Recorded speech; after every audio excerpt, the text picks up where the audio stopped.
The great happiness. Buddham saranam gacchami.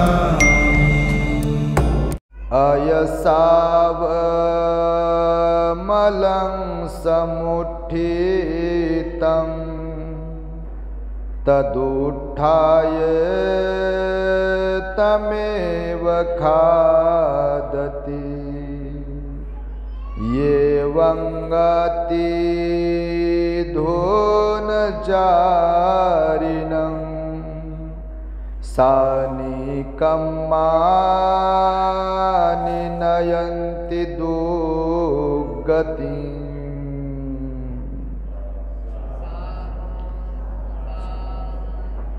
संपूर्ण विश्वाला ज्यांनी सुख शांती मानवता तथा दुःख मुक्तीचा आर्य संदेश दिला, असे ते दुःख मुक्तीचे मार्गदाता दुःख मुक्त महामानव महान कारुणिक तथागत भगवान सम्यक संबुद्ध तथागतांनी आपल्या शुद्ध प्रज्ञेतून निर्मिलेला सद्धम्म आणि त्याच सद्धम्माचा गेली 2500 वर्षांपासून सातत्याने अहोरात्र प्रचार आणि प्रसारक करणारा पूजनीय भिक्खू संघ या महान आणि सर्वश्रेष्ठ अशा त्रिरत्नांना प्रथमतः त्रिवार अभिवादन करतो, ज्यांच्या महान आणि असीम त्याग प्रभावामुळे आपल्याला जो हा अनमोल असा बुद्ध धम्म लाभला आणि ज्यांच्यामुळे आपल्याला हे एवढे मोठे वैभव प्राप्त झाले, असे महान युग प्रवर्तक भारतीय राज्यघटनेचे शिल्पकार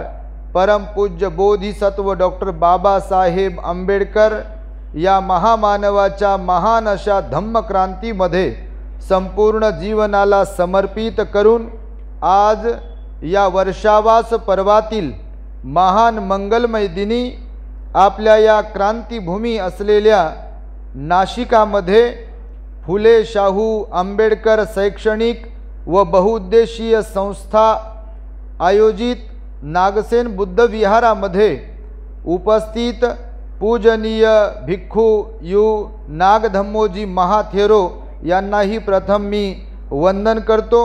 या धम्ममंचावरती उपस्थित राहून आताच आपणास ज्यांनी धम्मदेशना देऊन उपकृत केले, असे आमचे धम्मबंधू पूजनीय भिक्खू शांतिदूतजी थेरो, पूजनीय भिक्खू धम्म रक्षितजी, पूजनीय भिक्खू धम्मरत्नजी आणि धम्मरक्षितजी आणि सर्वच पूजनीय भिक्खू संघ भिक्षुणी संघ श्रामणेर संघ या कार्यक्रमाचे सर्वच आयोजक कमिटी सदस्य सभासद आणि नाशिकमधून विविध नगरांमधून विविध वस्त्यांमधून धम्मदेशना श्रवण करण्यासाठी उपस्थित असलेले आपण सर्वच श्रद्धावान उपासक उपासिका बालक तथा बालिकांनो, तद्वतच दी ग्रेट हॅपीनेस या आपल्या यूट्यूब चॅनलचे सर्वच दर्शक, सर्वप्रथम तुम्हा सर्वांच्या प्रती मंगल मैत्री सद्भावना व्यक्त करतो आणि आपणा सर्वांच्या दुःखमुक्तीकरिता 2600 वर्षांपूर्वी तथागत भगवान बुद्धांनी सांगितलेल्या धम्मोपदेशास प्रारंभ करतो। आपण सर्वांनी शांत एकाग्र आणि श्रद्धायुक्त भावनेतून या उपदेशाला श्रवण करावे, ग्रहण करावे। आपण नाशिककर मंडळी मोठे पुण्यवान आहात, कारण यासाठी म्हणून पुण्यवान आहात की आपण अर्हतांच्या भूमीमध्ये वास्तव्य करताय। एकीकडे इथे त्रिरश्मी लेण्या आहेत, ज्या लेण्यांमध्ये एकेकाळी अर्हत भिक्खूंचं वास्तव्य होतं।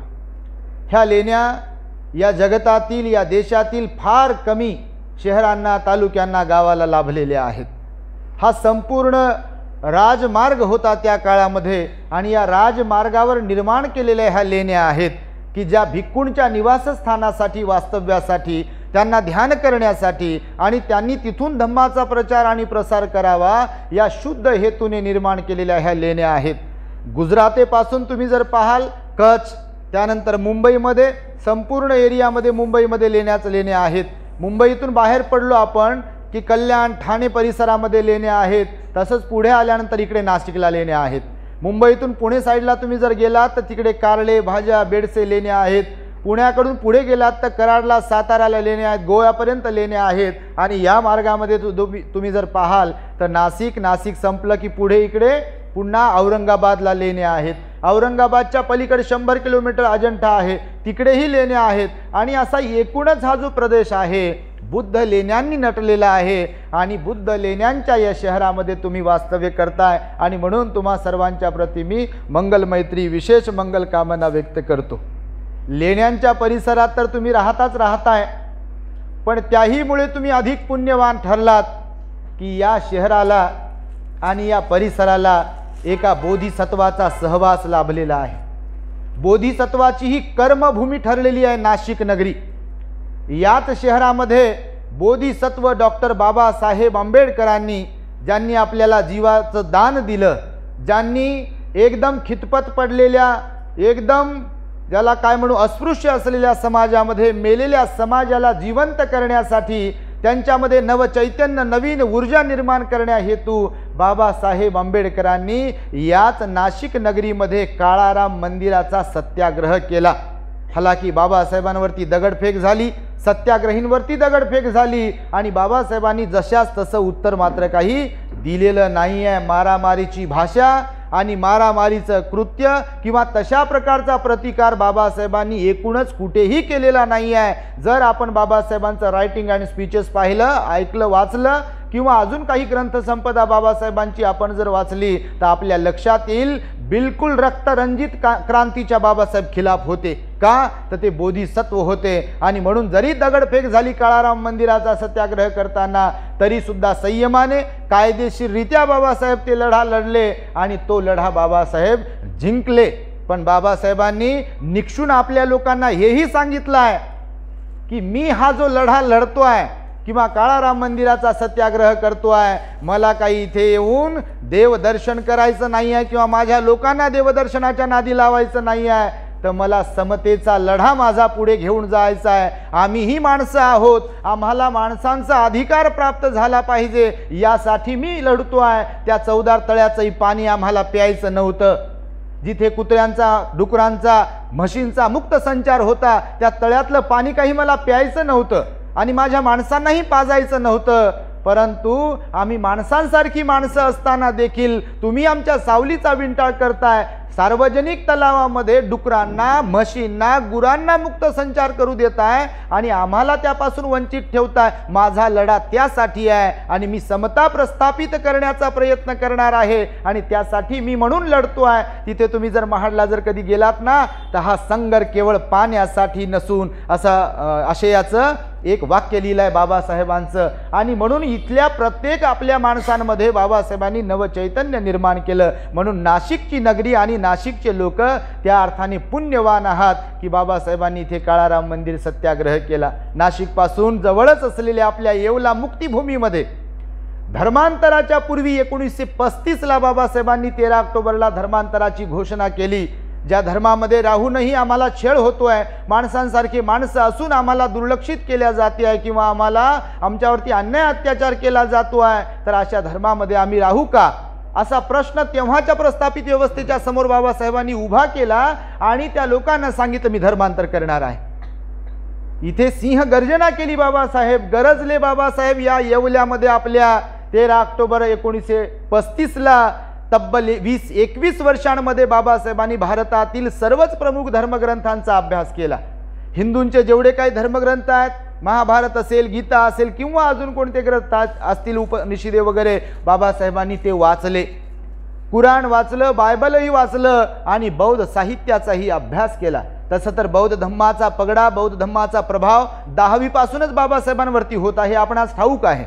परंतु सगळ्या धर्मग्रंथांचा तौलनिक अभ्यास करतात बाबासाहेब आणि येवल्याला 1935ला गरजतात आणि 14 ऑक्टोबर 1956ला नागपुरात बाबासाहेब बरसतात. ही क्रांती बाबासाहेबांनी केली. ज्यांना धर्मव्यवस्था ज्यांना नाकारत होती, ज्यांना मंदिराच्या पायरीवरती उभं केल्या जात नव्हतं. संत चोखामेळ्याबद्दल तुम्हाला माहिती असेल की संत म्हणून असणारा तो व्यक्ती पंढरपूरला पायरीवरच मरतो शेवटी. पण त्याला मंदिरामध्ये येऊ दिल्या जात नाही. बाबासाहेबांनी हे पाहिलं, अभ्यासलं. रमाईनं जेव्हा बाबासाहेबांकडे तगादा लावला होता की साहेब मला एकदा पंढरपूर दाखवू द्या, आणि तेही माझ्यासाठी नव्हे तर तुमच्यासाठी. तुम्हाला खुणाच्या धमक्या येत आहेत, तुम्हाला मारण्यासाठी पत्र येत आहेत, किंवा लोक तुमचा द्वेष करतायत, तुमच्याबद्दल एकदम तिटकारा करतायत, तुम्हाला काही बरं वाईट होऊ नये म्हणून मला तिथे जायचं आणि पंढरपुराकडे साकडं घालायचं आहे, असं रमाई आपली बाबासाहेबांना म्हणत होती. परंतु बाबासाहेब रमाईला समजून सांगतात की रामू, नक्कीच मी तुला तिथे सहज घेऊन जाऊ शकतो, माझ्याकडे मोटार आहे, पैसा आहे, मी बॅरिस्टर आहे, पण तिथे गेल्यानंतर तुझं माझ्यावर प्रेम आहे, तू मला जीवापाड जपतेस. तिथे गेल्यानंतर जर मला देवदर्शनासाठी कोणी विरोध केला, मंदिरामध्ये येण्यासाठी म्हणून मला कोणी विरोध केला, तर माझा झालेला अपमान तुला सहन होईल काय? असा प्रश्न जेव्हा रमाईला बाबासाहेबांनी विचारला, तेव्हा रमाई म्हणाल्या की साहेब मला पंढरपूरला जायचं नाही आहे, जर तिथे गेल्यानंतर तुम्हाला अपमानित व्हावं लागणार असेल तर मी त्या पंढरपूरला का म्हणून जाऊ? तर बाबासाहेबांनी वचन दिलं रमाईला की रामू तू थोडं थांब, तुझ्यासाठी मी एक असं पंढरपूर निर्माण करेल की तिथे कुणालाच कोणी विरोध करणार नाही, तिथे कुणालाच कमी जास्त असं समजणार नाही, तिथे कोणी कुणाशी सोबत भेदभाव करणार नाही, अशा पंढरपुराचं मी निर्माण करेल. आणि बाबासाहेबांनी ते पंढरपूर 1956ला निर्माण केलं, आणि त्या पंढरपूरचे आपण सगळे वारकरी आहोत. समतेचा लढा लढणारे, बुद्धाची शिकवणूक घेऊन पुढे आणि पुढे जाणारे, आणि म्हणून बाबासाहेबांचे हे सगळे वारकरी आज सुटाबुटात कोटात आणि मोठ्या थाटामाटात जीवन जगताना आपण पाहतो आहे. तर ह्या सगळ्या गोष्टींचा किंवा आपल्याला जे फलित प्राप्त झालं आहे, किंवा आज जे सोन्याचे दिवस आपल्या वाट्याला आलेले आहे, ह्याचं सर्वस्व श्रेय जर कोणाला जायचं असेल तर ते केवळ आणि केवळ म्हणजे आपल्या बोधिसत्व असलेल्या डॉक्टर बाबासाहेब आंबेडकरांना जाते. तर त्या बाबासाहेबांनी आपल्याला सरते शेवटी दिला तो बुद्धाचा धम्म. बाबासाहेबांनी आंदोलन केलं, सत्याग्रह केला, काय काय केलं, रीडर्स इन हिंदुइझम लिहिलं, लोकांमध्ये जागृती केली, 22 प्रतिज्ञा दिल्या, आणि बाबासाहेबांनी आपल्याला दिला तो बुद्धाचा धम्म. आणि बाबासाहेबांच्या 22 प्रतिज्ञा जर तुम्ही वाचल्या, मी नेहमीच सांगतोय आता सध्या तरी हे, कारण आम्ही लहानपणापासून वातावरण पाहतोय, समाज मायबाप आहे. आता तेजाळे साहेबांना मी तेव्हा लहान होतो, हे नोकरीला होते जीवन प्राधिकरणला औरंगाबादला, तेव्हा एकदम आम्ही नवीनच होतो, मुंबईवरून दीक्षा घेऊन आलो आणि औरंगाबादला कॉलेजसाठी म्हणून राहत होतो. तर तिथे राहत असताना आमच्याकडे CD डिलक्स गाडीची आवश्यकता होती. तेजाळे साहेब म्हणे तुम्ही कॉलेजला कसे जातात? आम्ही सायकलवर जात होतो बघा. तर तेजाळे साहेबांनी तेव्हा आम्हाला बाईक घेण्यासाठी म्हणून सहकार्य केलं होतं. तर तेव्हापासून आतापर्यंत म्हणजे ह्यांना पण पाहतोय, अशा काही अधिकाऱ्यांना पण पाहतो आहे की ज्यांना समाजाची बाबासाहेबांच्या अनंत उपकारांची जाणीव आहेत. पण मी नेहमीच माझ्या प्रवचनातून सांगतो की बाबासाहेबांना अभिप्रेत असलेले अधिकारी, बाबासाहेबांना अभिप्रेत असलेले त्यांचे भीमके लखते जिगर, जे की आज आधी इधर आध्यापेक्षा जास्त उधरच भटकू लागलेत, त्यांना प्रत्येकाला आपल्यासारख्या प्रत्येक सुज्ञ व्यक्तीने की ज्याला बाबासाहेब समजतो आहे, ज्यांना बुद्ध समजतो आहे, ज्यांची बुद्ध धम्म संघावर श्रद्धा आहे, अशा लोकांनी त्यांचं ब्रेन वॉश करण्याची नितांत गरज आहे. म्हणून तुम्ही जर आमचे कधी प्रवचन ऐकत असाल तर काही काही ध्यान करणाऱ्या लोकांना ते मला वाटतं कदाचित आवडत नसतील, कधी कधी त्यांना वाटतं असेल भंतेजी सामाजिकच बोलतात, भंतेजी कौटुंबिकच बोलतात. आता मी म्हणतो कधी कधी जिथं शिबिर वगैरे आहे, ध्यान शिकवल्या जात असेल किंवा सेंटर आहे, तर तिथे आपण बिलकुल ध्यानच शिकवलं पाहिजे. पण ज्यांच्या घरामध्ये प्रचंड कलह आहेत, ज्यांच्या घरामध्ये दारूमुळे लोक बर्बाद होत आहेत, ज्यांच्या घरामध्ये पती पत्नीचं पटत नाही, ज्यांच्या घरामध्ये आई वडील आणि मुलांचं पटत नाही, तिथं ध्यान सांगितलं त्यांना तर त्यांच्या डोक्यावरून जाईल.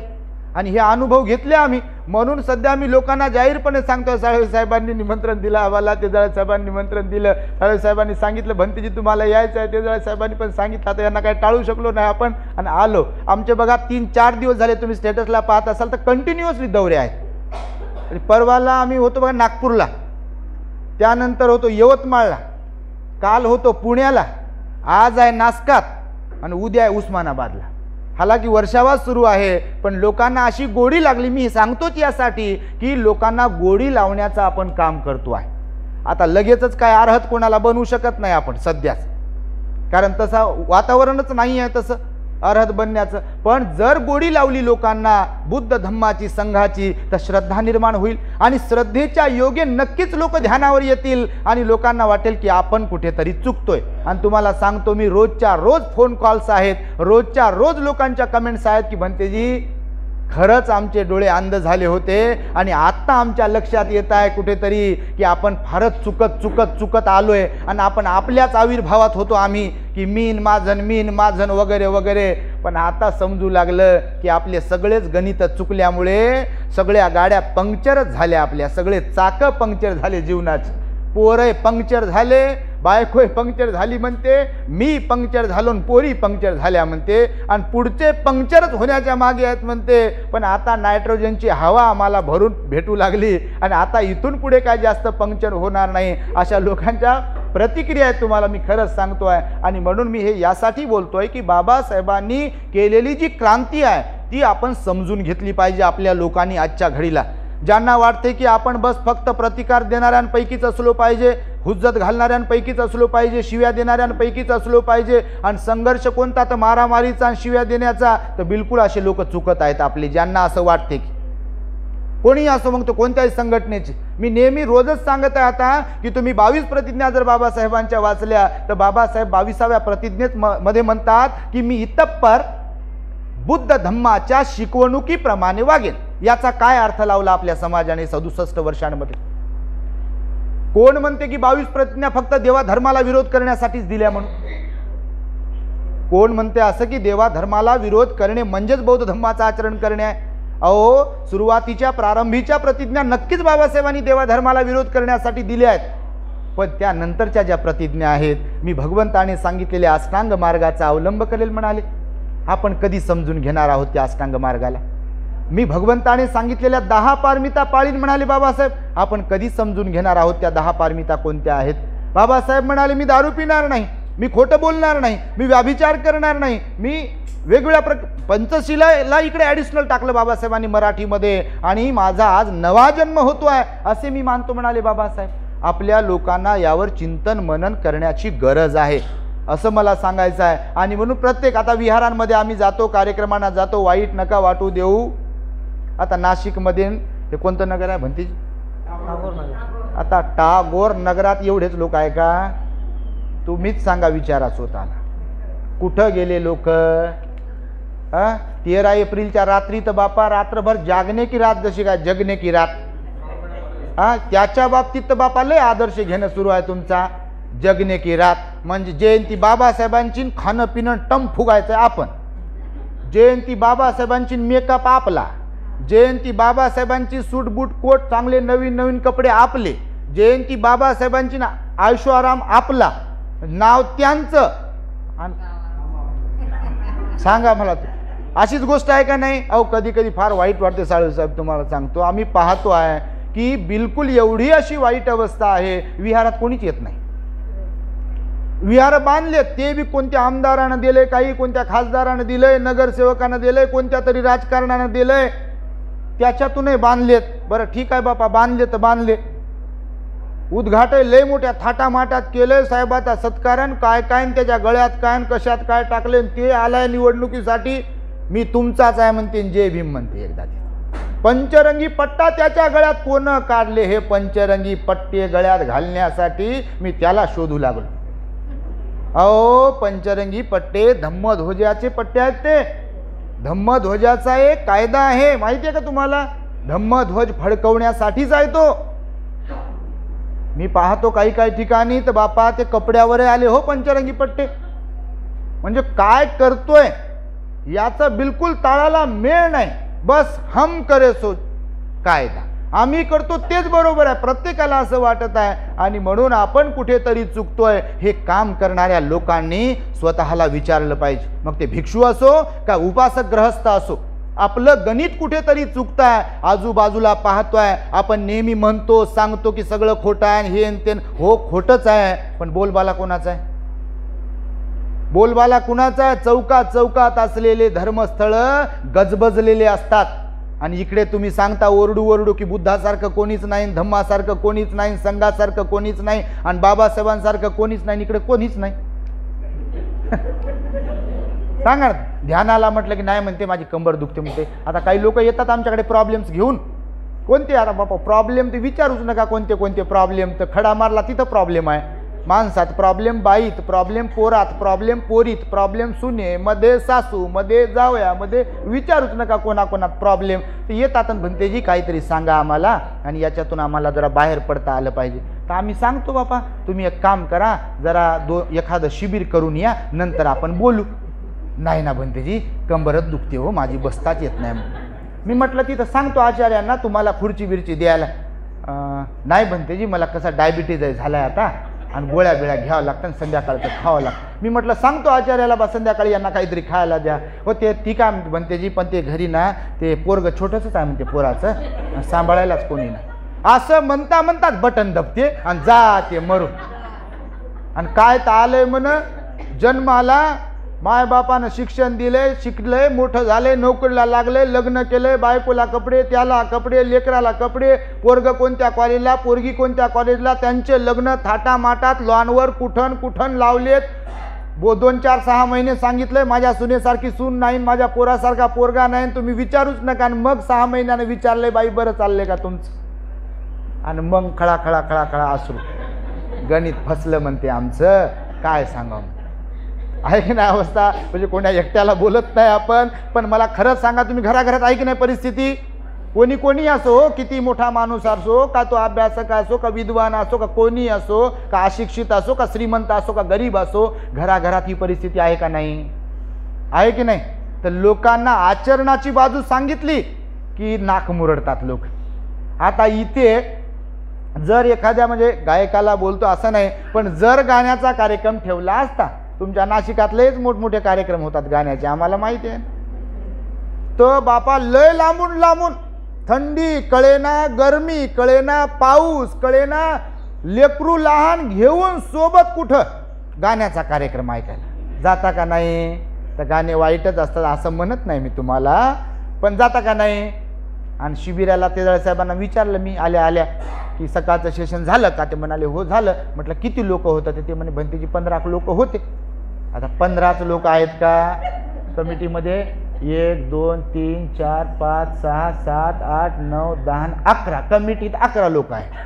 म्हणजे कमिटीवाले समजू 11 आणि बाकीचे 4. तर टागोर नगरात, नाशिकचं सोडा हो बापा, नाशिक तर लय मोठं, तर 15च लोक आहेत का सांगा. बाबासाहेब कोणता समजला आपल्याला. मग आपण विचारतो, संवादात्मक बोलतो आपण, आणि ते बोलतो आपण ते लागते बोलणं, पण खरंच सांगा काय सुधारणा झाली मग आपल्यामध्ये.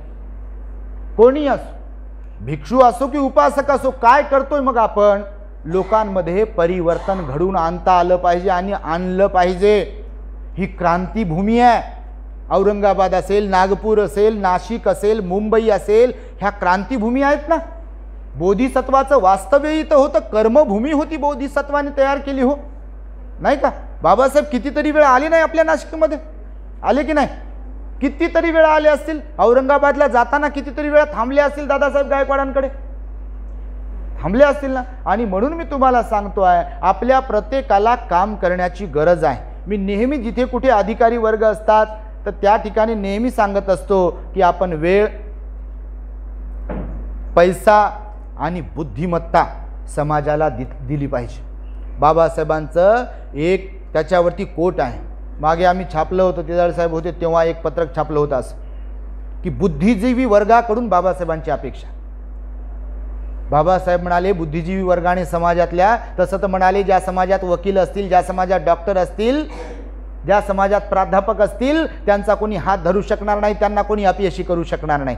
आणि पहा बरं आपल्या समाजाचं थोडंसं संशोधन करून, किती असतील प्राध्यापक, किती असतील प्राध्यापक, किती असतील वकील, किती असतील डॉक्टर, कितीतरी असतील.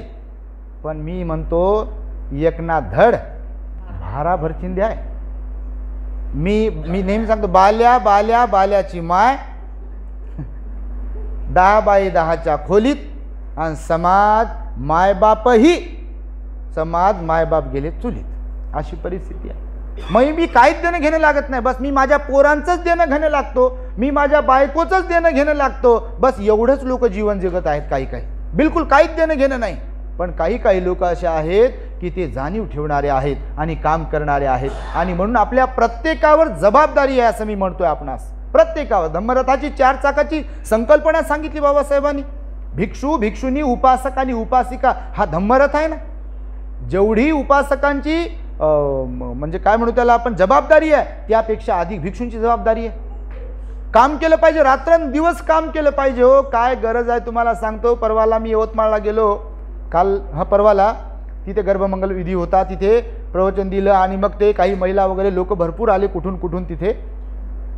तर त्यातले काही महिला म्हणे, भंतेजी धर्मांतराच्या नंतर आता किती वर्ष झाले, 66-67 वर्ष, या 66-67 वर्षांमध्ये पहिल्यांदा गावामध्ये आम्ही यूट्यूबचे प्रवचन ऐकू ऐकू ग्रंथ वाचनाला सुरुवात केली. किती वर्षांमध्ये, एवढ्या 66-67 वर्षामध्ये. सांगा नरवाडेस, एवढ्या वर्षांमध्ये किती मागास आहे मग आपण. बाबासाहेब म्हणाले किमान रविवारी विहारात जा, किमान. का तर बाबासाहेबांना माहीत होतं हे बिझी होतील म्हणून. लय बिझी बापा, विचारूच नका. म्हणजे दुसरे प्रधानमंत्री आपणच, दुसरे मुख्यमंत्री आपणच जणू काही. आणि घरच्या कामासाठी तर वेळ कुठून मिळते मग, मिळते का नाही. तर बाबासाहेब म्हणाले किमान रविवारी विहारात जा. येतात का लोक, आणि विहारात येणारे लोक तरी कोणते आम्ही पाहतो. एजबार झालेले लोक. कोणते लोक, विचारा स्वतःला, वय किती आहे तुमचं. 2, 4, 5 लोक जर बिचाऱ्या माझ्या बहिणी सोडल्या, माझे भाऊ जर सोडले तारुण्यातले, कोण आहे सांगा तुम्ही. आता त्या भंतीजीने शिकवलं, भगवंताचा धम्म जो आहे स्टेप बाय स्टेप शिकवावा लागतो, आहे का नाही. आता एक तर 40-50 गाठली की स्मरणशक्ती होते कमी. फक्त एवढंच लक्षात असते, करुणानंद भंतीजी आले होते पहा आणि गोळ्या घालून गेले. पण काय काय बोलले आणि काय काय नाही काही लक्षात राहत नाही. कसं लक्षात राहील, कारण याची कॅपॅसिटी आहे, ह्याची कॅपॅसिटी आहे ना. हे श्रवण इंद्रियाची कॅपॅसिटी आहे, डोळ्यांची कॅपॅसिटी आहे, मर्यादा आहे त्याची ठरलेली, त्याची क्षमता आहे. आणि आयुर्मान वाढत वाढत जाते तेव्हा नजर कमजोर होते, श्रवण इंद्रिय कमजोर होते, सगळ्याच गोष्टी गुडघे दुखतात. आता पहा बापा, सगळीकडूनच रांगच्या रांग लागली का नाही.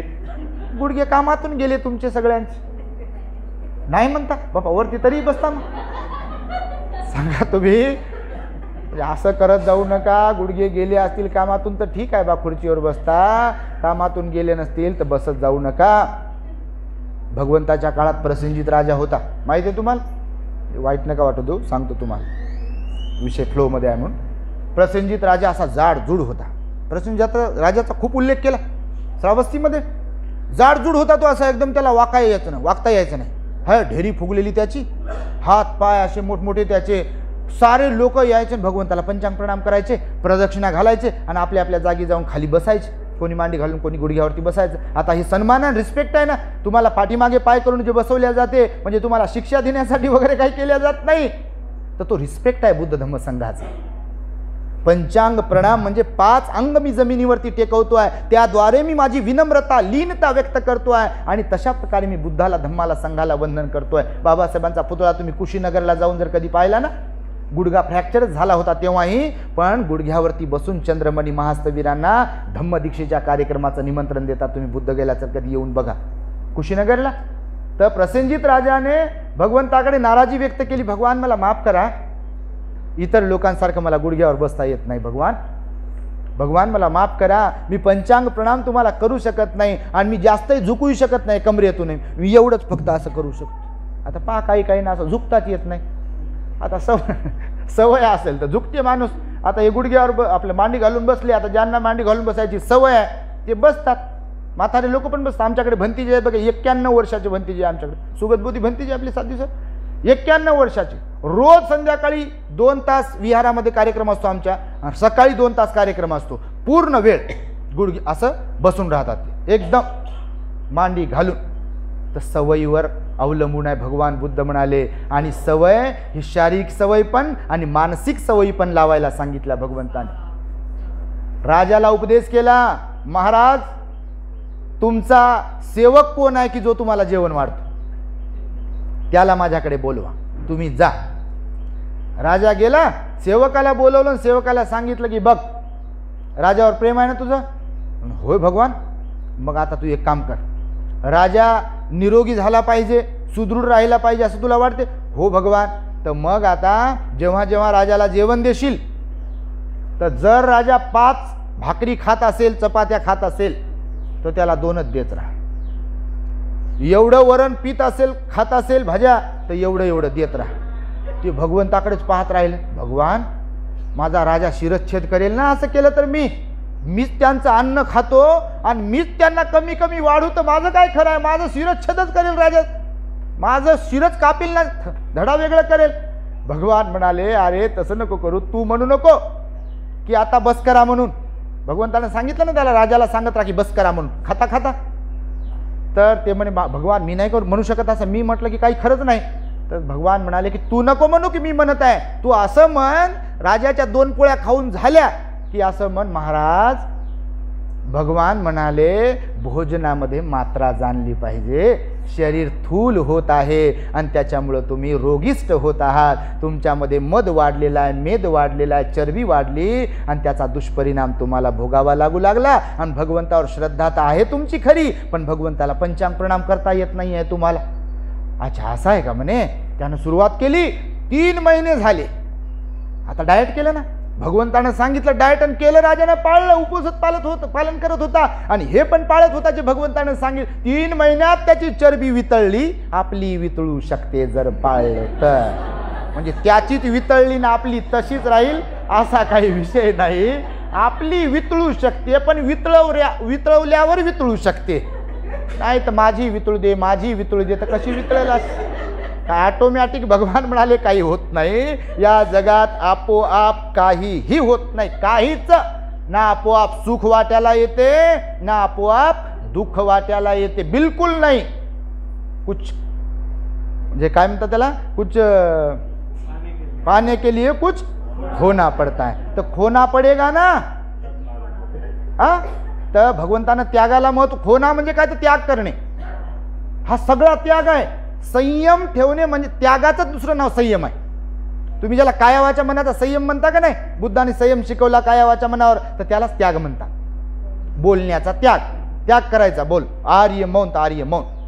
बिलकुल विहारात गेले, धम्मदेश नाही ऐकत असाल ना, बिलकुल डोळ्या नाही इकडं तिकडं पाहायच नाही. नाही तर कोण आलं या इथं बसा, इथून सुरू होते आपलं. बिलकुलच संयम नाही ना. हो आहे का संयम? बघा ना तुम्ही, इकडं तिकडं बघते, कायच बघण्यासारखं आहे. आता इथं येऊन काय बघावं कोणाकडे? संयम भगवंतानं शिकवला, त्यागाला संयम म्हटलेला आहे. आणि म्हणून तो राजाला शिकवला आणि राजा झाला बारीक आणि भगवंताकडे येत राहिला आणि भगवंताला म्हणाला भगवान मी तुमचे कशी कृतज्ञता व्यक्त करू, किती धन्यवाद मानू.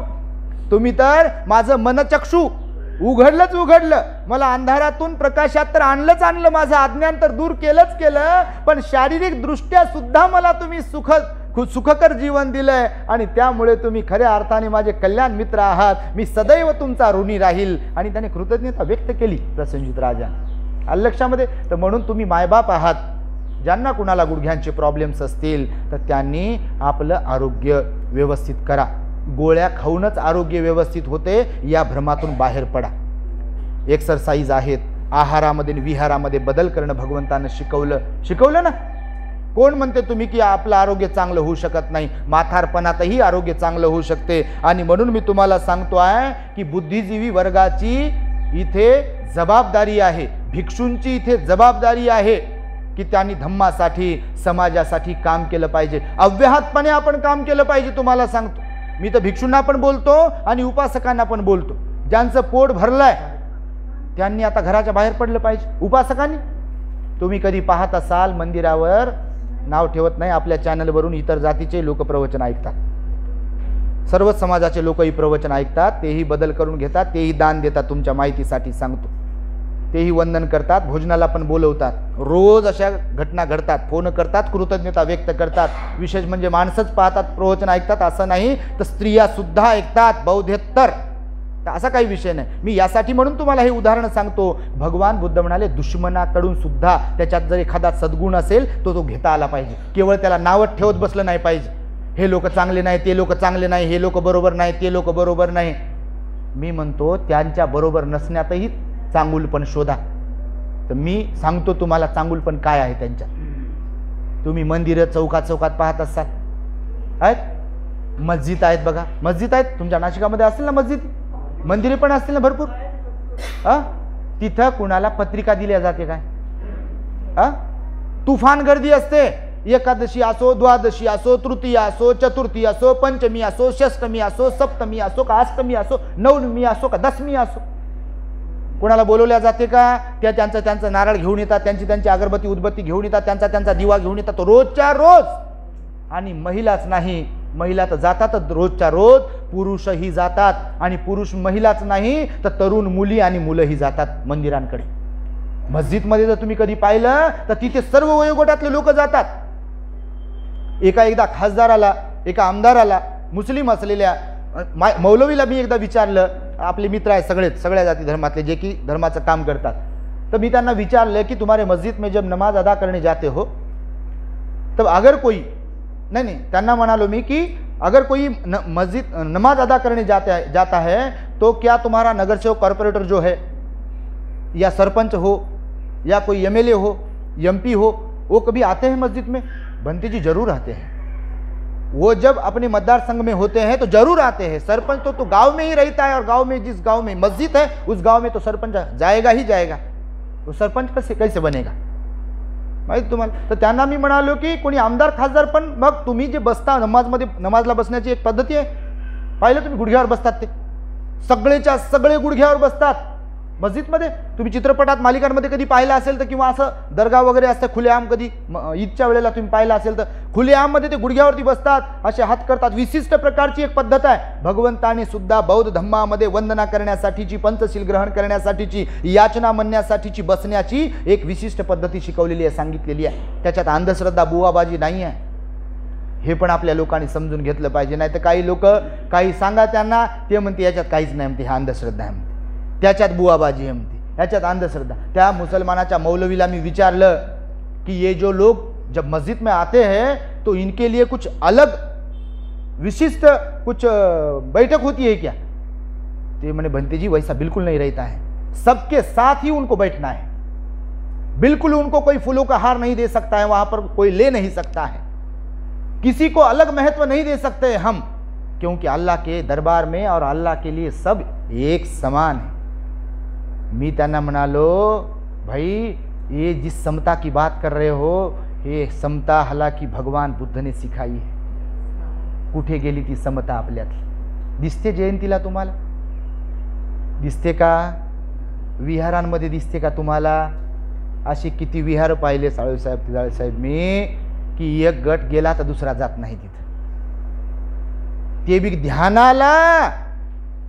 मी तर म्हणतो काय शिकताच काय ध्यानातून तुम्ही? मग कालच सांगितलं मी एका ठिकाणी, ध्यान म्हणता कशाला तुम्ही? ध्यान म्हणजे नेमकं काय? काय समजता तुम्ही ध्यानाला? तुमच्या काया वाचा मनावर संयम जर असेल तर ते ध्यान आहे तुमचं. नाही तर शिबिर केलेत कितीतरी आणि तुम्हाला काही ढेकळाचं काही ज्ञान नाही, काय तुम्ही मग ध्यान केले? कालच एक उदाहरण म्हणून सांगितलं. आमच्या भंतेजींचा एक माणूस आला आणि मित्राबद्दल सांगत होता. भंतेजी आणि 20 दिवसाचे शिबिर केले म्हणे. कोणते किती दिवसाचे शिबिर केले? तर भंतेजीने आमच्या परीक्षा घेतली. भंतेजी म्हणे या मूर्खानं शिबिर केले? लगेच भडकला तो शिबिर केलेला माणूस. भंतेजी म्हणे कोणतं ध्यान केलं म्हणे यांनी? सांगा तुम्ही. मग बौद्ध आहोत आपण, हे जरा तिखट आहे आपलं, पण याची गरज आहे तुम्हाला सांग. मग बौद्ध आहोत आपण तर मला सांगा, पंचशील जर कळत नसेल आपल्याला पालन करण्यासाठी तर उपोषण लांबची गोष्ट आहे, अष्टांग मार्ग लांबची गोष्ट आहे, पहिलं ध्यान, दुसरं ध्यान, तिसरं ध्यान, चौथं ध्यान लांबची गोष्ट आहे, श्रोतापन्न सकृतागामी अनागामी लांबची गोष्ट आहे. काय समजेल ते आपल्याला? दारूच सोडत नाही तुम्ही, तंबाखूच सोडत नाही तुम्ही, विहारातच येत नाही, कोणत्या बौद्ध धम्माचं आचरण करता बांधवांनो, माझ्या मातांनो, भगिनींनो, भावांनो? कोणत्या बौद्ध धम्माचं आचरण करता? बाबासाहेब धर्मांतराच्या पूर्वी जेव्हा दिल्लीला राहत होते, जेव्हा मुंबईमध्ये यायचे, मुंबईत राहत होते, तर मुंबईला परळच्या बुद्ध विहारामध्ये जायचे ते दर गुरुवारी. माहिती आहे तुम्हाला? दिल्लीला राहत असताना नवी दिल्लीला तिकडे श्रीलंकन काहीतरी बुद्ध विहार होतं.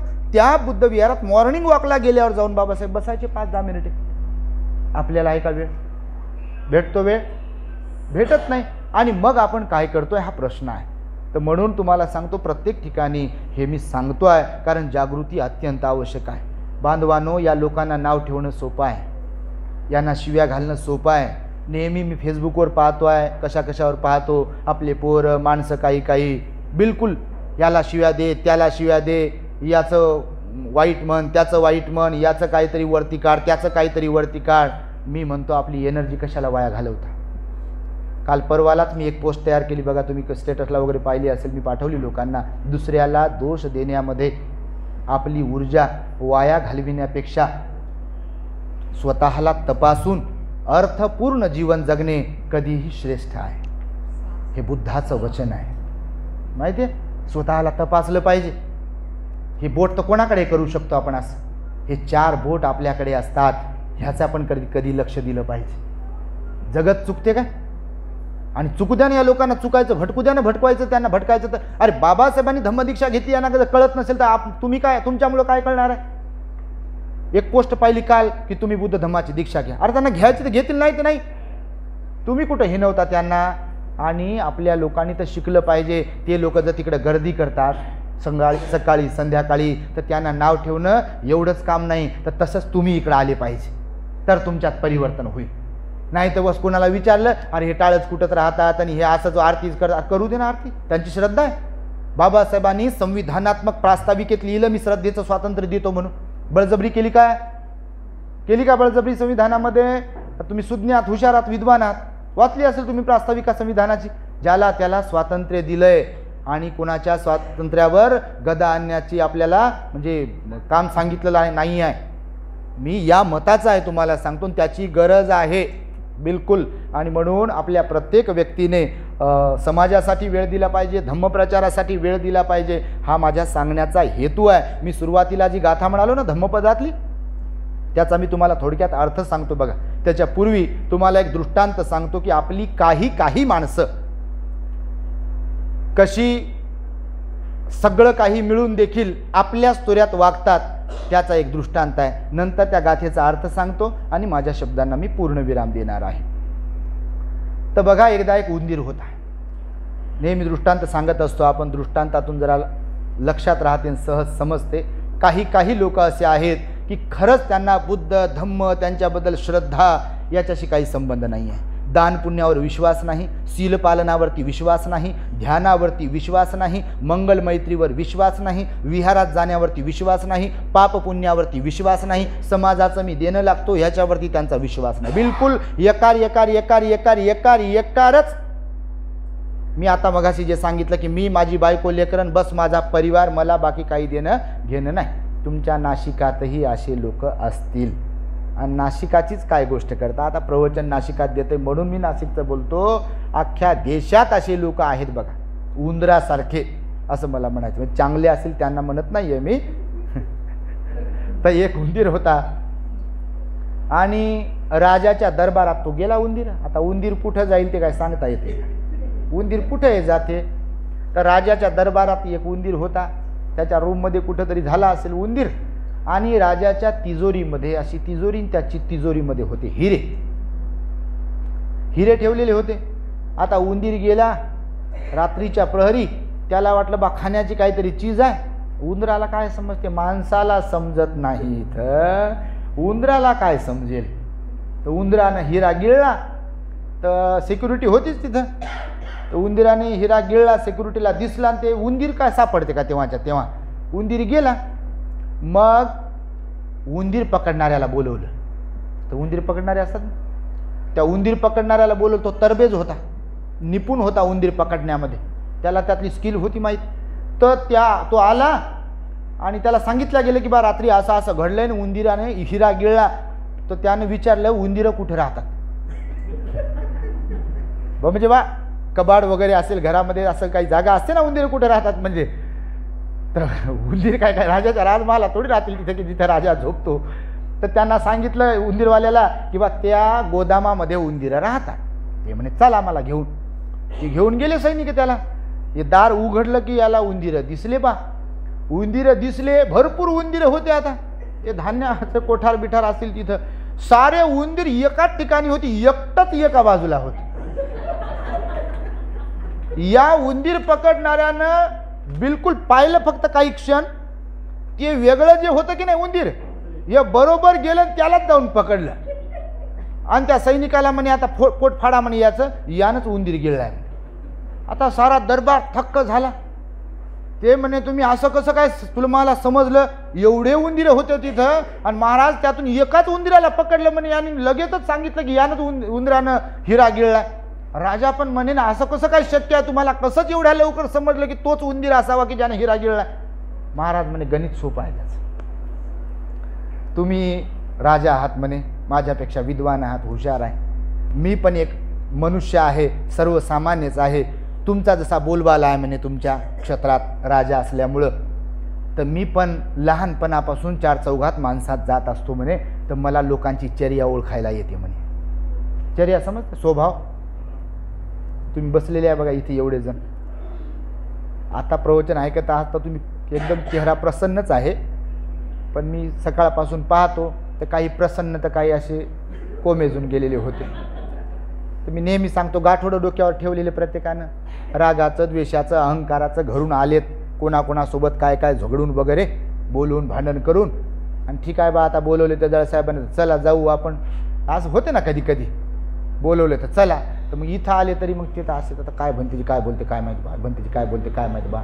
आणि जेवण आता वेळ झाली कसं होते काय होते ते त्याच बोर्डमध्ये जे धार्मिक आहे, सिलवान आहे, गुणवान आहे, संयम आहे, ते प्रसन्न राहतात. तो काही विषयच नाही. तुम्ही बाबा सगळे प्रसन्नच आहात, धार्मिकच आहात, हे तुम्हाला लागू होत नाही. तर ते उंदीर पकडला आणि राजाला सांगितलं, तर ते म्हणे राजाला की महाराज मी लोकांकडे पाहतो तर लोक कसे असतात हे मी तुम्हाला सांगतो. मी याच उंदराला का पकडलं, तर मनुष्याचा एक गुणधर्म स्वभाव आहे, काही काही सगळ्यांचाच नाही, की ज्यांना असं सहज फुकट काहीतरी मिळते, जेव्हा सहज फुकट जेव्हा कधी काही मिळते का नाही, आणि ते एखादं मिळालं समजा कोणाला काही, तर ते असंच बनते. ते असं बनतच नाही, ते असंच बनते. बघा मी नेहमी सांगतो, ते असं होत त्याच्या हात असं इकडे येतच नाही त्याचे, असे फक्त निवडणुकीच्या वेळेला त्याचे हात इकडे, बाकी त्याचे असे ते हे असं रोबोट सारखे इकडंच हात, ते असं टाईटच बिलकुल.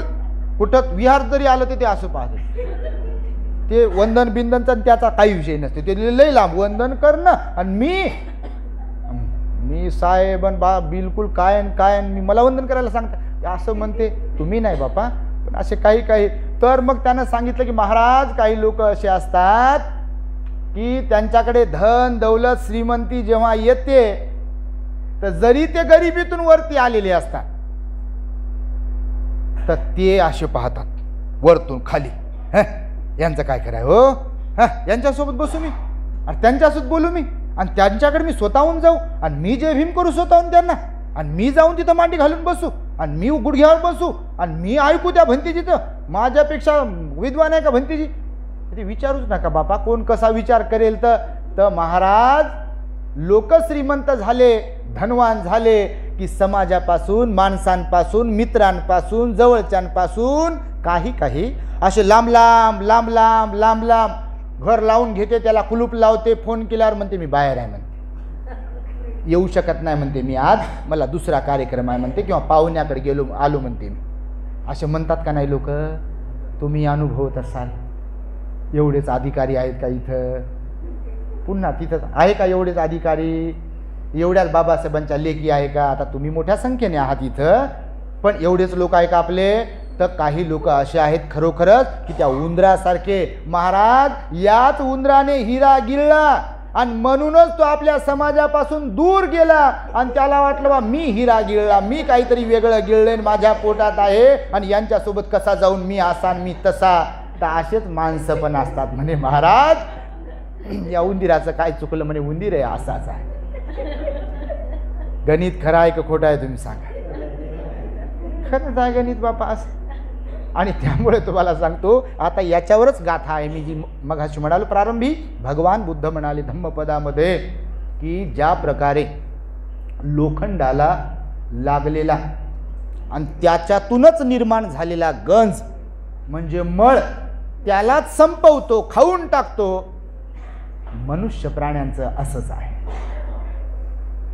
मनुष्याच्याच चित्तामध्ये, स्वतःच्या चित्तामध्ये त्याच्या जो कोणता दुर्भाव निर्माण होतो, दुशीलता निर्माण होते, अकुशल चित्त त्याचं बनते, पापी चित्त बनते, त्याची वाचा पापी बनते, मनाची मनोअवस्था पापी बनते, या शरीराची अवस्था पापी बनते आणि तो जीवनभर, तो चिवरधारी असेल किंवा ग्रहस्थ असेल, तो जीवनभर पाप पुण्यावर विश्वास न ठेवता पाप करत राहतो, पाप करत राहतो, पाप करत राहतो आणि त्याने केलेलं तेच पाप कर्म त्याच्या अंगलट येते. आणि जेव्हा अंगलट आल्यावर जर कधी त्याचे डोळे उघडलेच यदा कदाचित, तो एक काटा असा फार कमी वेळा असा इकडे येते.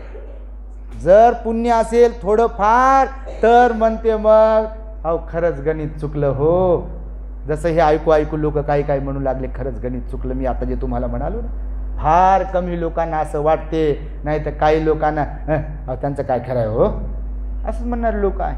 भगवान म्हणतात की आपल्याच मनाची मलिन अवस्था, आपल्याच चित्ताची मलिन अवस्था की जी आपल्याला अकुशल कर्माबद्दल, पाप कर्माबद्दल म्हणते की काही होत नाही कर, काही होत नाही कर, तर ती आपल्यालाच संपवते, आपल्याच अंगलट येते. पण केव्हा, जेव्हा डोळे उघडतात तोपर्यंत वेळ निघून गेलेली असते आणि आपलं बटन दबते. मग हात पाय खोरा, डोळे फाडा, काय काय करा आणि सारं धन दौलत ज्याला चिपकू राहिले, ज्या पोराला आणि पोरीला आणि सुनला आणि नातवाला आणि काय काय कशाला माझन मीन, टी व्ही सारखा कोणाचा टीव्हीच नाही, बंगल्यासारखा बंगला कोणाचाच नाही, सगळ्या नाशिकमध्ये नाही.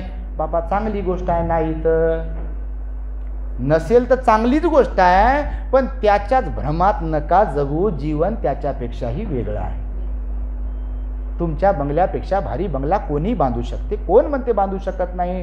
तुमच्याकडे जे आज आहे त्याच्यापेक्षाही जास्त किमतीचं चांगलं इतरांकडेही येऊ शकते.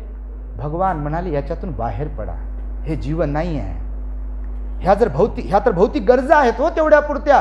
पैशाचीही गरज आहे, श्रीमंतीचीही गरज आहे, धनाची पण गरज आहे, घराची पण गरज आहे, लेकरा बाळांची पण गरज आहे गृहस्थांना, परंतु तेच ते म्हणजे जीवन नव्हे.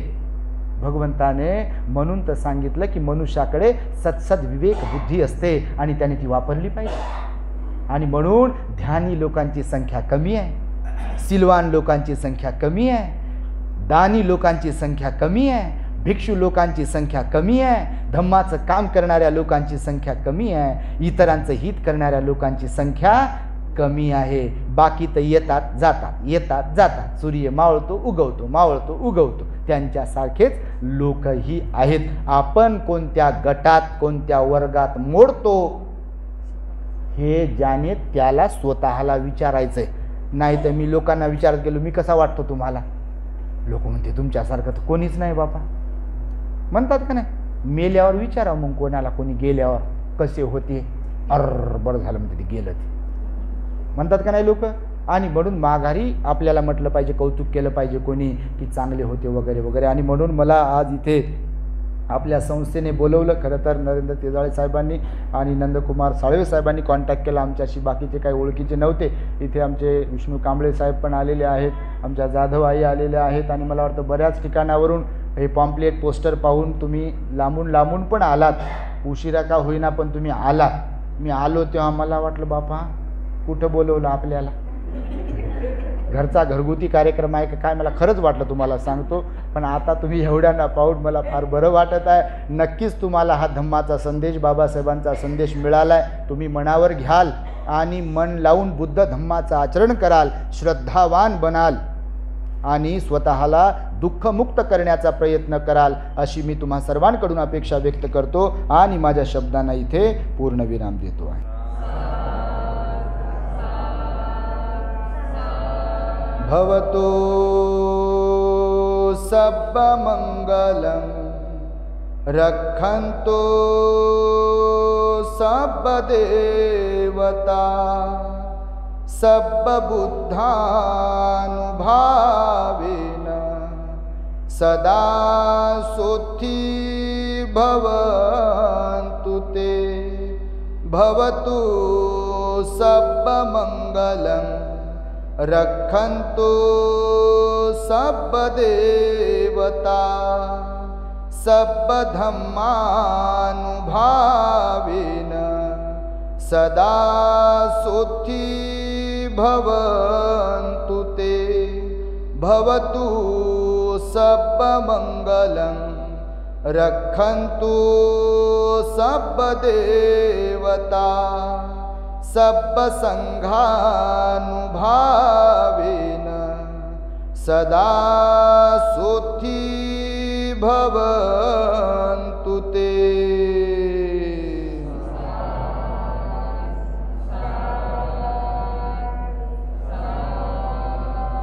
बुद्धं नमामि धम्मं नमामि संघं नमामि। सर्वांना सूचना आहे, आमचं दी ग्रेट हॅपीनेस नावाचं यूट्यूब चॅनल आहे। त्या चॅनलच्या माध्यमातून आम्ही बुद्ध धम्माचा प्रचार आणि प्रसार करतो आहे। तेव्हा आपल्याकडे मोबाईल दिला आहे बाबासाहेबांनी, अँड्रॉईड, त्याच्यात यूट्यूब पण असेल।